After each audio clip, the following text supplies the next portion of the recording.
What's up YouTube, Mr. here, and today we're going to be looking at Diablo 2 Resurrected Ladder Season 9 news. This will have launch date, this will have updates to the game, this will have all the big and exciting, crazy things that will be coming in Season 9. So, it will be returning December 6th. Wait, isn't that when PoE 2 launches?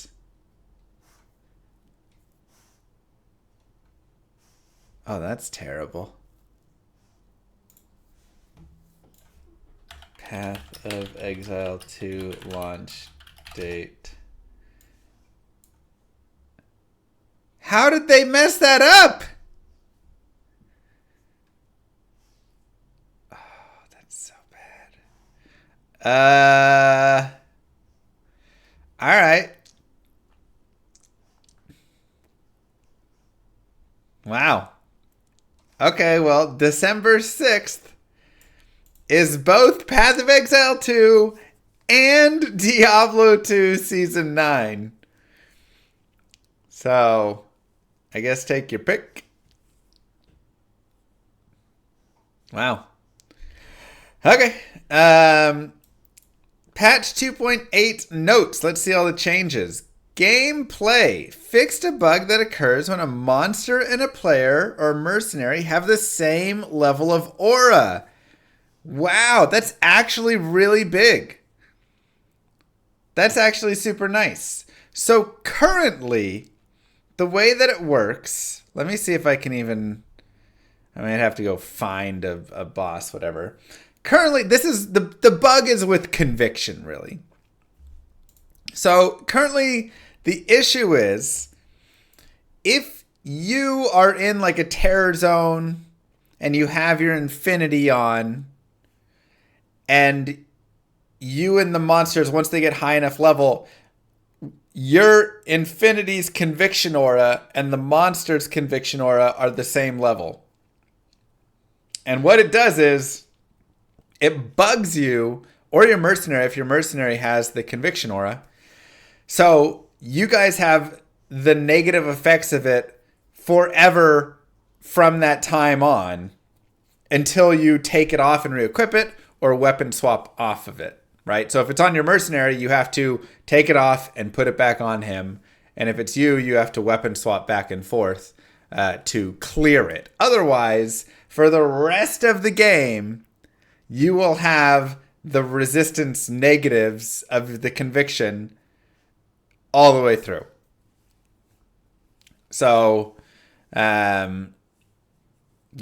So that was actually a pretty big bug because it was really horrible when I was playing my Nova Sorceress and I was running around trying to level up with my Nova Sorceress carrying self-willed infinity.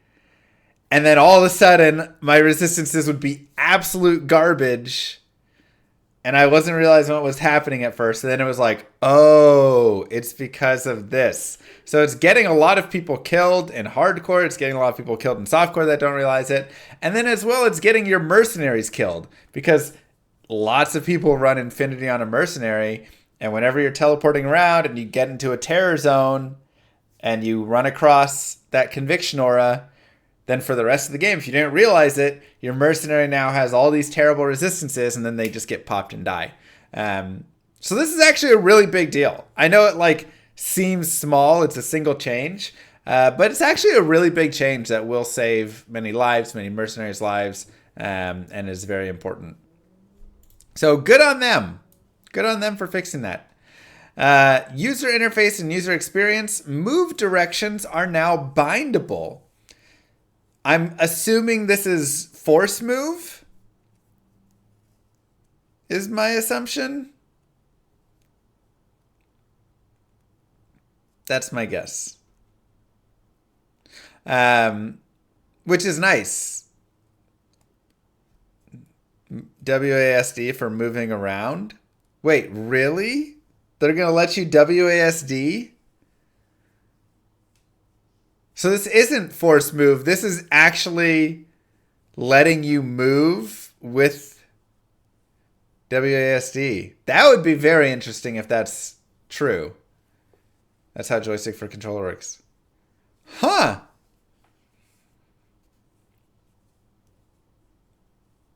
That's...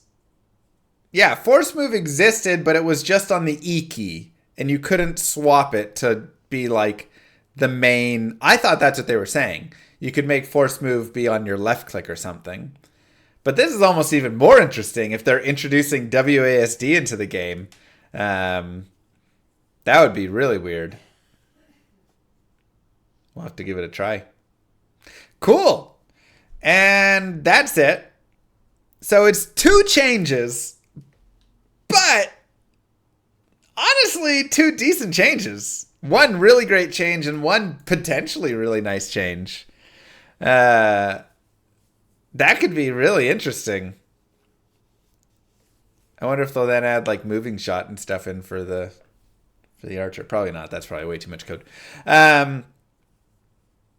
Yeah, I gotta actually give it to them. They actually did some decent changes here in 2.8. I just wish we had more.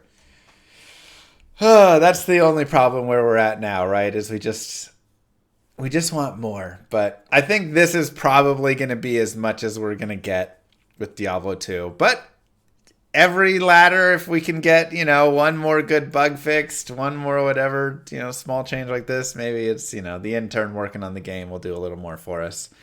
So those are those. Let's take a look further. Timing, 5 p.m. Pacific, North America, 2 a.m. Europe, 10 a.m. Korean Standard. So pretty much similar to how it was before. Europe gets screwed again. But I believe North America and Asia have the higher player pools, which is why. So if you want Europe to not be screwed, Europe, you got to play more. That's it. Get it up. Get them numbers up. Apparently it's just like really big with the Koreans. Same thing, pre-ladder, post-ladder. Remember, your shared stash loot will move over into non-ladder, into the past tabs here. And then they will be, you'll just remove everything out of them, right? They'll just be remove only tabs.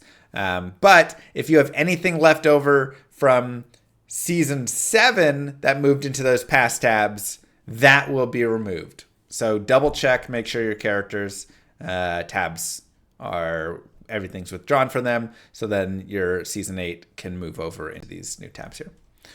And yeah, other than that, may your ladder journey be filled with fiends who eviscerate the bountiful loot. Make sure to check out Mr. Llama SC on twitch.tv. It's really nice of them. And most people will be skipping this ladder due to Path of Exile 2, I imagine. Yeah. All right, so that is Season 9. Very interesting. Some small, nice changes. And literally the worst date that they could possibly come up with. Amazing.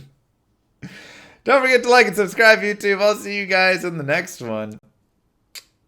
Peace.